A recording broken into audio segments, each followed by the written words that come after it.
오늘 우리가 읽은 이 말씀은 이 유다와 모압 연합군의 전쟁을 전해주고 있습니다. 모압 자손, 암몬 자손, 그리고 에돔 족속이 연합을 해서 유다 왕 여호사밧을 치고자 한 거죠. 그 소식을 여호사밧이 들었습니다. 큰 무리가 바다 저쪽에서부터 지금 다가온다는 소식을 들었어요. 여호사밧이 두려워해서 하나님을 향하여 낯을 하나님을 향하여 간구했다고 했어요. 그리고 자기만 기도한 것이 아니라 온 유다 백성에게도 금식령을 내려서 함께 기도하게 한 것이죠. 우리 3절에서 4절 말씀 한 번 더 읽겠습니다. 3절과 4절 말씀을 같이 읽습니다.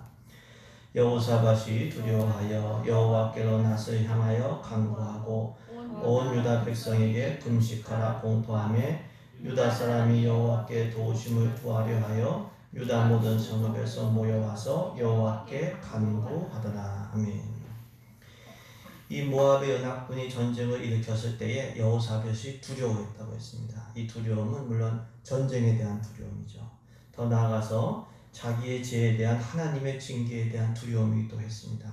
우리 앞부분을 우리 18장 19장을 보시면은 여호사밧이 참 선한 왕인데 한 가지 별로 안 좋은 게 뭐였냐면은 친구를 잘못 사귀는 겁니다. 악한 왕이었던 북이스라엘의 아합 왕과 자꾸만 친밀히 교제하는 거예요. 이해할 수가 없죠. 하나님께서 그를 책망하셨어요. 그 다음에 벌어진 일이 이 전쟁이 일어나니까 이 여호사밧이 두려울 수밖에 없는 겁니다. 이 두려움 앞에서 여호사밧이 했던 것은 간구였습니다. 자기도 간구했지만 온 백성에게 금식령을 내려서 함께 기도했습니다. 모든 백성이 모여서 유다 모든 사람들이 아내와 자녀와 어린이와 더불어 여호와 앞에 섰다고 했어요. 어린이까지도 금식을 한 거예요. 성전에 모여서 같이 기도한 겁니다. 이를 통해서 알 수 있는 것은 무엇입니까? 두렵고 어려운 일이 있을 때는 기도할 때라고 하는 거예요. 두려움의 해결책은 뭐냐? 그건 기도입니다. 두렵다라고 하는 것 자체가 내 힘으로 해결하기 힘들다는 것이기 때문에 기도하는 것은 너무 마땅합니다.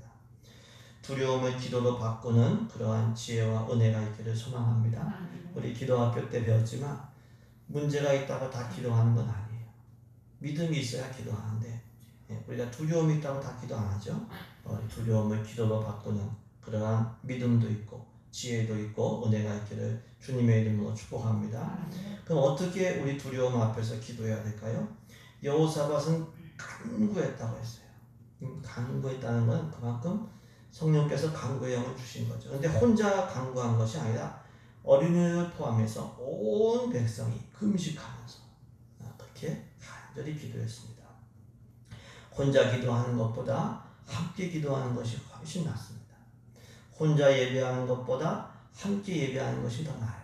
해외 선교사님들이 겪는 어려운 일 중에 하나가 함께 예배하고 함께 기도할 수 없다는 거예요. 그게 그런 환경이 없다고 하는 거예요. 한 명보다는 10명이 낫고 10명보다는 100명이 나아요. 금식하며 기도하되 간절히 기도하되 함께 기도하는 은혜가 있기를 소망합니다. 우리 함께 기도할 때 성령의 불이 감동이 역사하는 거죠. 또 기도할 때는 말씀을 의지하여 내용 있게 기도를 한 것을 볼 수 있습니다. 여호사밧의 기도가 우리가 읽었죠. 6절에서 12절까지 말씀에 나오는데 하나님의 전능하신 주권을 믿고 기도했어요. 믿음이 있는 거죠. 그리고 이 남유다가 거하는 이 땅이 하나님께서 아브라함의 자손에게 영원히 주신 땅이지 않느냐. 그 언약을 말하면서 기도했습니다. 또 성전을 건축한 후에 솔로몬이 드린 기도, 그것을 근거로 해서 하나님 응답하시지 않겠다고 말씀하시지 않냐고 이 성전에서 기도하면 그 약속을 붙들고 또 기도를 합니다. 또 과거에 이스라엘이 출애굽했을 때 하나님의 뜻에 따라서 암몬과 모압을 살려줬는데 그들이 지금 우리에게 악을 갚는다고 이렇게 기도를 한 겁니다. 여호사밧은 말씀을 근거로 내용 있게 기도했어요.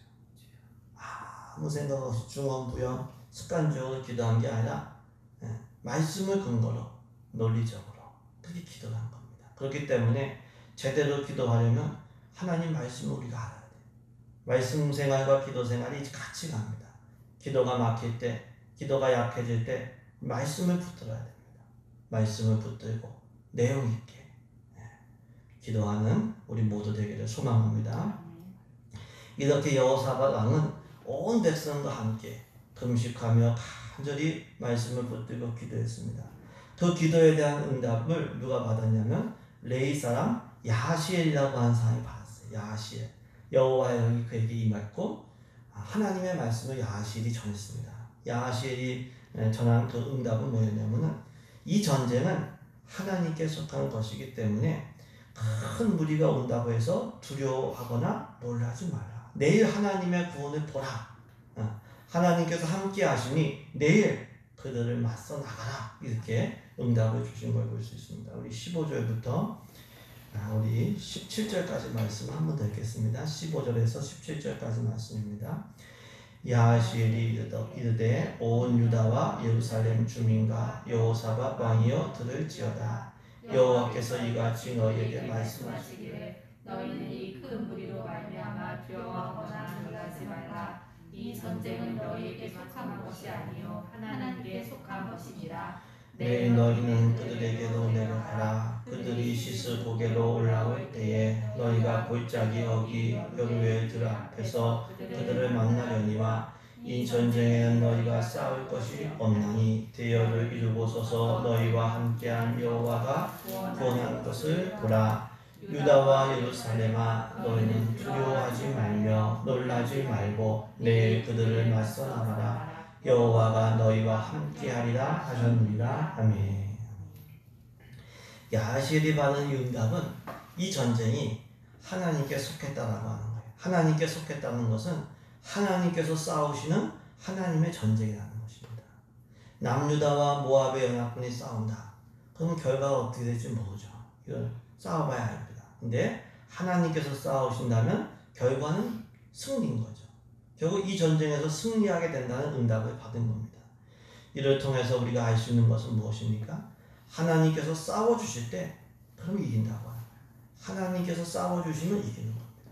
그러니까 우리는 혼자 싸우지 말아야 돼요. 하나님과 함께 싸워야 되고 하나님께서 싸우시게 해야 돼요. 우리가 사실 살아가는 것이 어떤 의미에서는 전쟁과도 같아요. 일하는 거, 공부하고 인간관계하고 어느 것 하나 참 쉽지가 않습니다. 가정도 참 가정을 세워가는 것도 쉽지 않고 우리의 나약함이나 우리의 게으름과도 싸워 이겨야 되고 또 어떨 때는 남과에게 또 경쟁도 해야 되고 거기도 이겨야 돼요. 이러한 전쟁터에서 혼자 싸우는 것은 그냥 어리석은 거예요. 하나님과 함께 싸워야 되고 하나님의 능력으로 싸워야 되고 하나님이 싸워주셔야 돼요. 하나님께서 싸우시게 해야 된다. 그 방법은 기도하는 겁니다. 싸우기 전에 싸우면서 계속해서 하나님께 기도해야 돼요.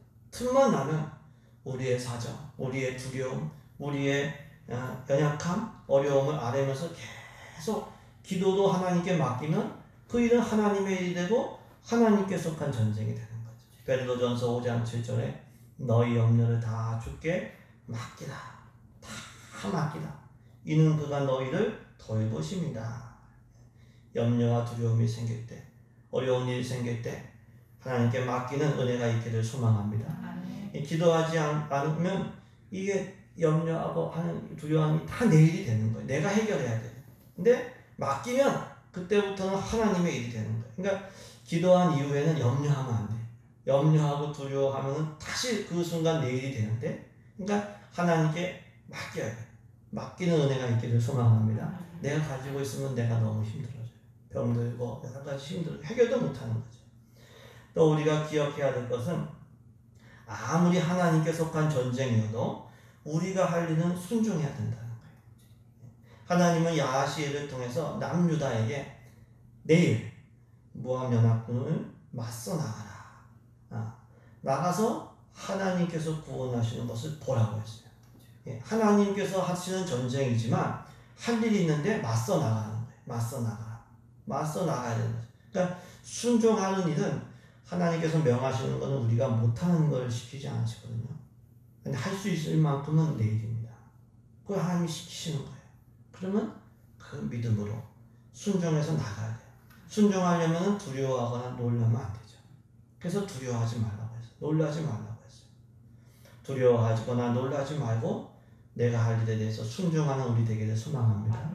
내가 할 일을 그것까지 맡겨버리면은 이거는 게으른 거예요. 이건 무책임한 거예요. 네. 우리는 내가 할 일은 순종하는 마음으로 행해야 될 줄로 믿습니다. 이렇게 기도 응답은 야하시엘 레위 자손 야하시엘을 통해서 임했습니다. 그 응답에 따라서 여호사밧 왕은 백성들과 함께 이제 아침 일찍 일어나 두부와 들로 나갔습니다. 여호사밧 왕이 백성을 향해서 이렇게 얘기합니다. 여호와를 신뢰하라. 그리하면 견고히 서리라. 하나님의 선지자들을 신뢰하라. 그리하면 형통하리라. 짧은 말이지만 굉장히 중요한 말이에요. 하나님을 신뢰하면 견고히 서고 하나님께서 사용하시는 선지자들을 신뢰하면 형통하리라. 이렇게 선포합니다. 그리고 노래하는 자들을 택했어요. 그리고 거룩한 예복을 입고 군대 앞에 세운 겁니다. 특이한 거죠. 군대 앞에 세워서 행진하면서 찬송하게 했어요. 근데 그들이 노래하고 찬송하기 시작할 때, 그들이 노래하고 찬송하기 시작할 때 여호와께서 복병을 주셔서 모압 연합군을 치셨습니다. 그들이 서로 싸우게 하셔서 진멸하게 하셨다고 했죠. 우리 20절부터 23절까지 말씀 한 번 더 읽습니다. 20절에서 23절입니다. 이에 백성들이 아침에 일찍이 일어나서 드부와 들로 나가니라. 나갈 때에 여호사밧이 서서 이르되 유다와 예루살렘 주민들아 내 말을 들을지어다. 너희는 너희 하나님 여호와를 신뢰하라. 그리하면 견고히 서리라. 그의 선지자들을 신뢰하라. 그리하면 형통하리라 하고 백성과 더불어 의논하고 노래하는 자들을 택하여 예복을 입히고 군대 앞에서 행진하며 여호와를 찬송하며 이르기를 여호와께 감사하세. 그의 인자하심이 영원하도다 하게 하였나니.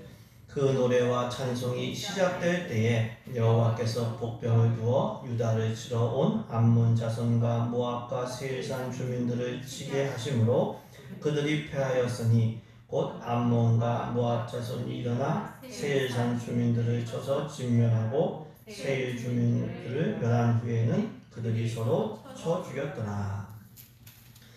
이 여호와께서 모압 연합군을 이제 치신 이 복병이 구체적으로 누군가? 이거는 성경에 구체적으로 나오잖아요. 어떤 주석에는 천사 이렇게 해석하기도 하고 또 어떤 주석을 보니까 복병에 능한 세일산 주민 에돔 족속이다 이렇게 해석을 하는데요. 구체적으로 나오진 않습니다. 근데 분명한 것은 하나님의 역사가 어떤 역사였냐면 그들로 하여금 싸우게 하는 거예요. 서로 싸우게 하는 거예요. 마치 사사기에 기드온의 300용사가 횃불을 들고 나팔을 불었을 때 미디안 군사들이 막 서로 싸우면서 죽은 것과 마찬가지죠. 이러한 하나님의 역사로 모압 연합군이 자멸을 한 겁니다.